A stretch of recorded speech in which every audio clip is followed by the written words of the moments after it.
The pillars of Africa. The continent of Africa is huge. It is the world's second largest continent on the planet. The continent is set up under 5 major regions: North Africa, Southern Africa, West Africa, Central Africa, and finally East Africa. These regions make up its base structure.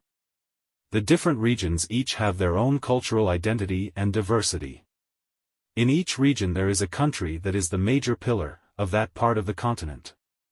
In the west it is Nigeria, in Central Africa it is the Drcongo, in the east it is Kenya, and in the south is unironically South Africa. These pillars serve as the region's engine of growth economically, politically and socially. The countries often serve as the regional hubs for the rest of the world, in addition to having strongest military. They usually have a hegemonic dynamic, with their opinions carrying the most weight not only in the region but also across the continent. Now all these regions on the continent have a colonial past. But their colonial past differ. You see, all colonial empires built structures of extraction. They wanted to exploit whatever resources they could find in their colonies. These structures tended to persist long after the colonial government had left.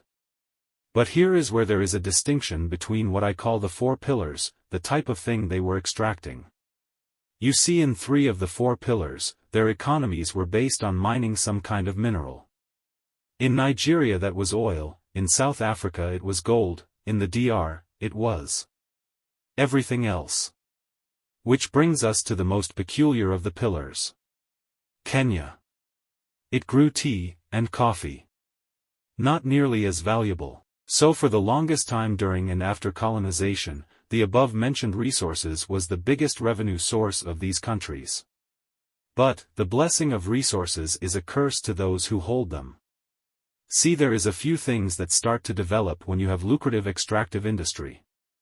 You see, most extractive industries do not require stability, social cohesion or strong communities. A country's elites to a large extent do not have to put an emphasis on the people's well-being. This means power and wealth starts to coalesce around a few people, putting a strain on a country's social cohesion. However, Kenya seems to be on a different path. You see, their extractive industries were not as easy to monopolize. Any farmer could grow their own tea and coffee. In fact, they were encouraged to do so by the government. And with a level of collective thinking, most farmers were able to eventually rival large farm estates owned by foreign firms. The barrier of entry into the industries that were being extracted was low enough for a sizable part of the population to grow into the industry. But another thing was different. As time went by, even the tea and coffee was eventually surpassed by other industries.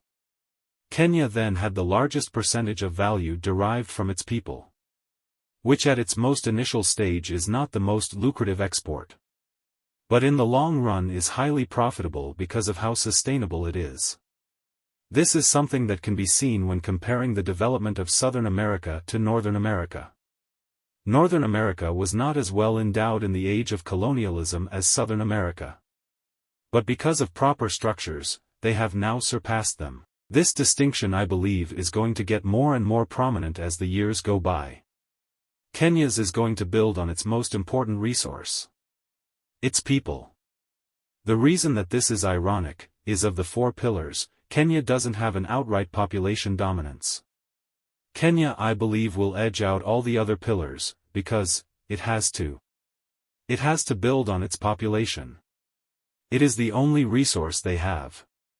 Now, given this divergence, something interesting begins to happen. As each of the pillars has a sphere of influence, how invested is the pillar in the integration of that region? You see, historically, trade between African countries has been lower than any other part of the world. It is more common to see rail between resource and sea, than rail between state to state. So trade between different countries, even within a region, has been surprisingly low. This has persisted long after the state's independence. And all 4 pillars have made some efforts in trying to change this. But this is where I believe Kenya has an edge. Given what the other 3 pillars of Nigeria in the west, South Africa in the south and Congo in the center have within their borders, they simply do not have as much of an incentive to build cooperation within their regions. It is much more lucrative to build infrastructure within their state. This is very different in Kenya. Their attractiveness is not only as a destination in themselves, but as a gateway into the region. So Kenya has the incentive to build ties within the region and leverage their standing to champion integration. Building out infrastructure in the region increases their access to an even larger populations, something that the other pillars may not be as willing to champion, with Nigeria at over 200 million people, Congo with over 100 million and South Africa with. Kenya thus is actively spearheading building a common market, currency, customs and trade union while championing political integration. And if all that wasn't enough, the East African pillar has one last advantage that goes further than any other in binding itself to its region. A common language. You see, the East African pillar exports something that is much more intangible but far more valuable: confidence and stability, which put the right way can be a very sustainable resource. Someone once said the best way to predict the future is to build it yourself. The East African pillar may be laying out the blueprint on how to do this successfully.